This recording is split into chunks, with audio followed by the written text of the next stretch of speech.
Hello hello, j'espère que vous allez bien. Je vous retrouve aujourd'hui pour une nouvelle vidéo et aujourd'hui, puisque nous sommes tout fin décembre, eh bien nous allons faire le bilan de mon année 2020. Et dans ce bilan, je vais vous parler bien sûr un petit peu de ces lectures qui m'ont marqué en 2020, mais je vais aussi et surtout vous parler de chiffres, puisque tout au long de l'année 2020, j'ai répertorié toutes mes lectures sur un document Excel que Joël du compte Instagram I'm Not a Reader a créé.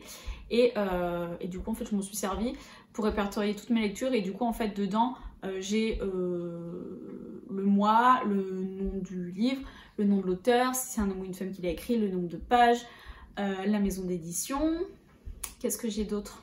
Si c'était un livre, un e-book ou une BD, et la note. Voilà, je crois que c'est à peu près tout. Ah si, et puis le genre aussi, voilà. Elle, je sais que dans son document de base, elle avait mis d'autres choses, je crois, par exemple si c'était de l'adulte, du middle grey ou du young adulte. Je crois qu'elle a mis d'autres choses que moi j'ai enlevées, j'en ai rajouté certaines, mais voilà, en gros. Et du coup, c'est ce document qui m'a servi en fait un petit peu pour faire des statistiques sur mon année, pour savoir si j'ai lu plus d'hommes ou de femmes, combien de pages j'ai lu par mois, etc. etc. Et du coup, eh ben, je vais vous dire tout ça maintenant. Alors du coup, pendant l'année 2020, j'ai lu au total, parce que là je filme, nous sommes le 27 décembre et je sais que je n'aurai pas terminé un autre livre avant la fin de l'année, donc je me permets de faire cette vidéo aujourd'hui. Si vous me voyez baisser la tête par moment, c'est parce que j'ai mon ordinateur juste là avec tous les chiffres dessus, puisque je ne les ai pas tous retenus, voilà. Et donc du coup, pendant l'année 2020, j'ai fait un total de 94 lectures. Et dans celle-ci, il y avait 34 BD, 2 albums, 33 romans et 25 e-books, qui étaient du coup des romans aussi, mais que j'ai lu en e-book.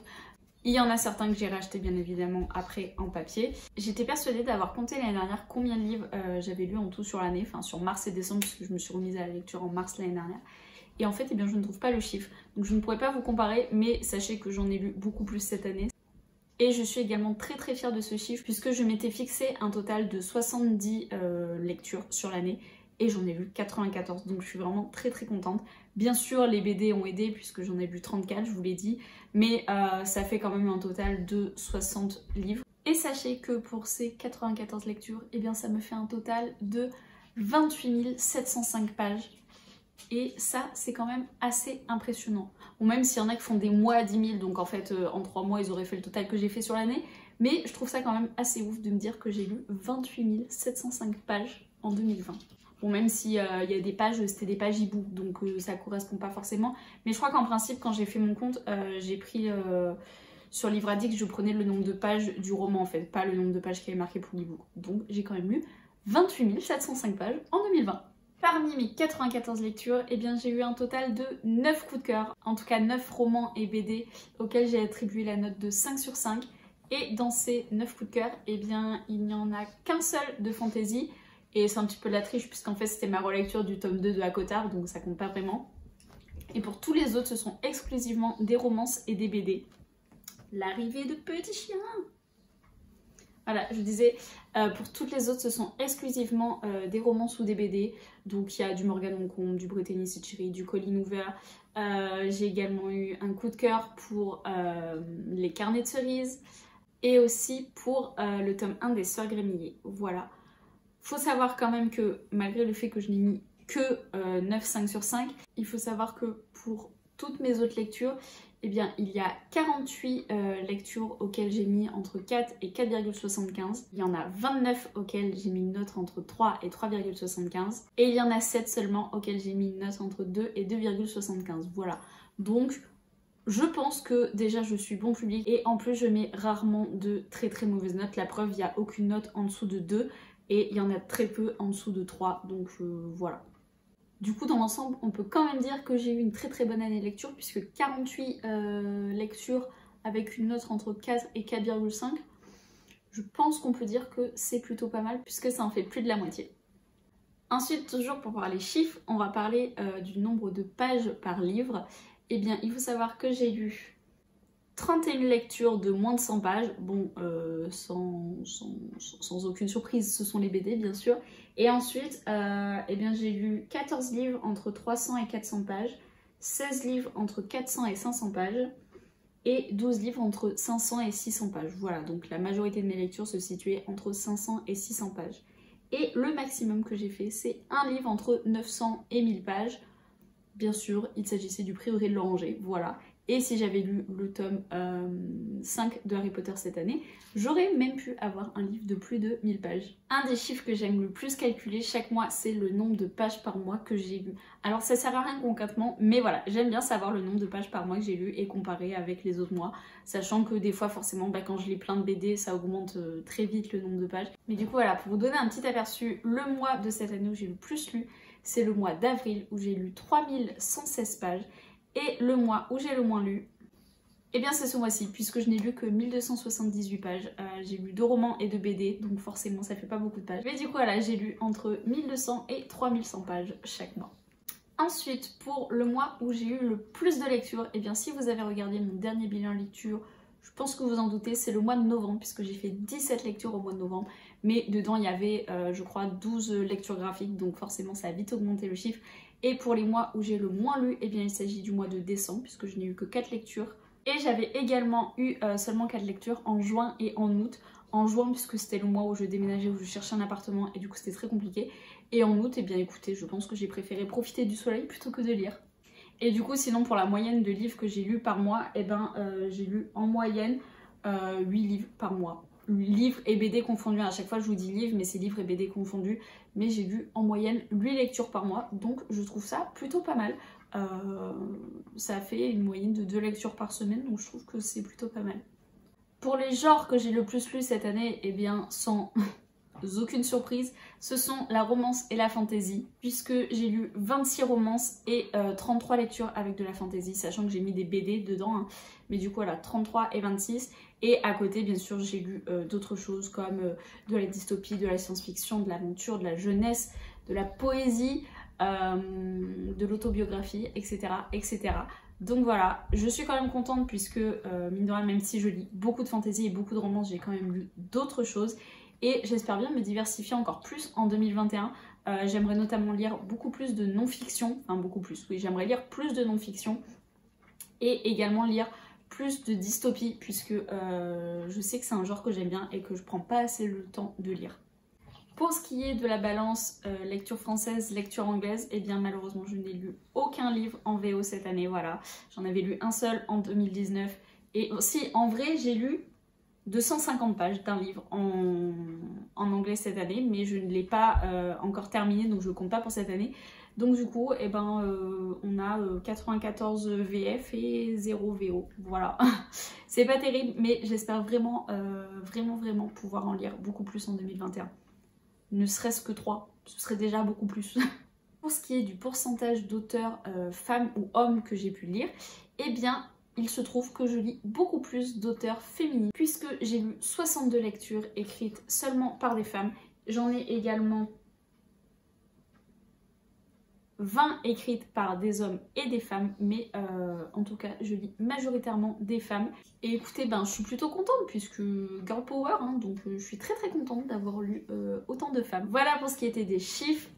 Du coup, pour vous parler un petit peu de mes lectures de cette année et des lectures qui m'ont marquée, et bien évidemment en tout début d'année, au mois de janvier, j'ai lu The Harry Breves de Brittany Setcheri qui m'a marqué, qui a été un coup de cœur comme vous le savez si vous me suivez depuis quelques temps.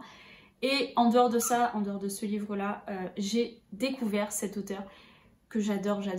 J'ai lu quasiment tous ses livres aujourd'hui, fin 2020. Il m'en reste que un qui est sorti en français que je n'ai pas encore lu. Je suis vraiment très contente d'avoir pu découvrir cet auteur cette année puisque c'était une révélation. 2020, c'est aussi l'année où je me suis mise à la BD. Vous l'avez vu, j'ai lu 34 BD cette année. Et qu'est-ce que je suis contente de m'être mise à la BD, de m'être remise à la BD. J'en avais lu quelques-unes quand j'étais plus jeune, mais c'était pas forcément mon truc. Et là, j'ai vraiment découvert ce qui me plaisait. Et bon, j'ai commencé 156 sagas de BD, hein, bien sûr, comme toutes les autres sagas. Mais je suis vraiment contente parce que j'ai fait des super découvertes, que ce soit les carnets cerises, la boîte à musique, les sœurs Grémillet et plein d'autres en fait. J'ai quasiment pas eu de déception en termes de BD. Donc voilà, je compte bien continuer sur cette voie pour 2021. Je me rends compte en vous parlant de toutes ces sagas de BD que j'ai commencé que j'ai oublié un chiffre très important qui est celui des sagas commencées, sagas terminées, des one-shots, etc. Alors il faut savoir que cette année j'ai lu 27 one-shots, ce qui est pas mal puisque à côté de ça j'ai commencé 36 sagas, voilà, rien que ça. Et j'en ai terminé seulement 6. Voilà, on va pas en parler plus longtemps, c'est une catastrophe, je le sais. Je commence beaucoup trop de sagas, j'en termine pas assez. Mais écoutez, c'est une de mes résolutions de 2021. Et d'ailleurs, eh bien, je profite de cette vidéo pour vous parler un petit peu de mes résolutions de 2021 concernant la lecture en tout cas. Alors la première résolution, je vous en parlais plus tôt, c'est que je veux essayer de lire plus en VO, voilà.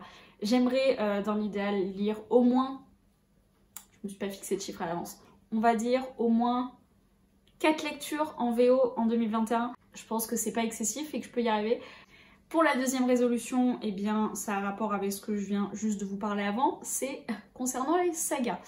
Je sais qu'il faut que je me calme, je commence beaucoup trop de sagas et en fait ça m'énerve moi-même de pas continuer les autres parce que souvent j'ai bien aimé si j'ai pas abandonné, donc j'ai envie de lire la suite, mais il y en a tellement qui me font envie à côté que j'en commence d'autres. Donc j'aimerais vraiment continuer mes sagas en 2021 et pour ça je vais essayer de me fixer un objectif qui est que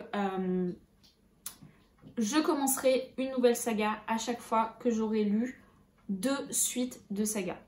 Je m'explique. Si par exemple je veux commencer La Faucheuse de Neil Shusterman qui a été choisie par exemple pour mon challenge 12 mois 12 personnes. D'ailleurs je ne remercie pas les personnes qui m'ont choisi des livres puisqu'elles ont choisi quasiment que des sagas à commencer. Voilà, donc ça va pas du tout m'aider.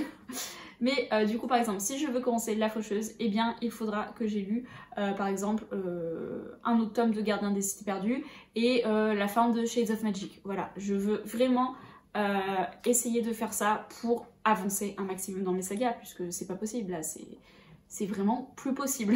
La troisième résolution, je vous en parlais aussi plus tôt. En fait je me rends compte que je vous ai glissé un petit peu mes résolutions depuis le début de la vidéo, mais du coup ma troisième résolution ce serait de me diversifier encore plus dans mes lectures.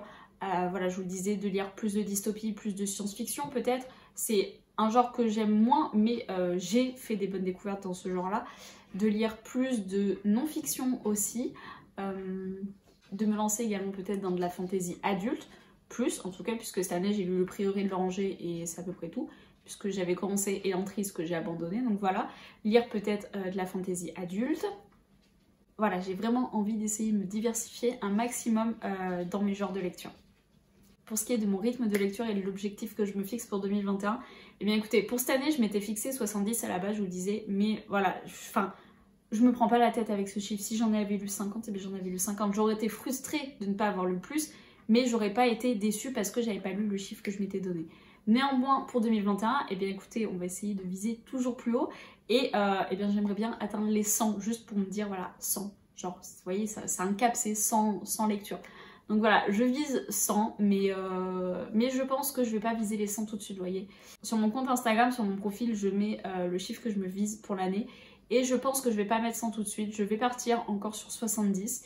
Et puis voilà, on verra au fur et à mesure de l'année si j'augmente le chiffre, si j'arrive à atteindre les 100. Je pense que c'est à peu près tout pour mes résolutions livresques. J'ai juste envie en fait de continuer 2021 comme a été 2020, c'est-à-dire avec beaucoup de lectures, beaucoup de découvertes, des bonnes lectures, des moins bonnes lectures. Et voilà, en fait, j'ai juste envie de continuer à découvrir et à vider ma palle peut-être. Non, bon, c'est tout ce que c'est pas possible, mais voilà, j'ai juste envie de continuer à m'amuser et à faire de merveilleuses découvertes. Voilà, mais écoutez, c'était tout pour cette vidéo. J'espère que ça n'a pas été trop brouillon, j'ai l'impression que je suis un petit peu partie dans tous les sens. Mais en tout cas, j'espère vraiment que ça vous a plu, que comme moi, vous êtes peut-être fan aussi des statistiques, des chiffres, etc. comme ça. Je sais que je suis certaines personnes sur Instagram et sur YouTube qui font ce genre de vidéos à la fin de l'année et ce genre de posts où elles disent un petit peu tout ce qu'elles ont lu, le pourcentage, etc. Et j'adore ça, donc écoutez, j'espère que ça vous aura plu aussi. En attendant, n'hésitez pas à me dire en commentaire, vous, quel est votre bilan de l'année, combien vous avez fait de lecture cette année, est-ce que vous avez lu plus de romances, de fantasy, de dystopie, de science-fiction, je ne sais pas, est-ce que vous avez lu plus de BD, plus de romans, et également, quelles sont vos résolutions livresques pour l'année 2021. Voilà, en attendant de vous retrouver pour la prochaine vidéo, je vous fais de gros bisous et je vous dis à bientôt, salut!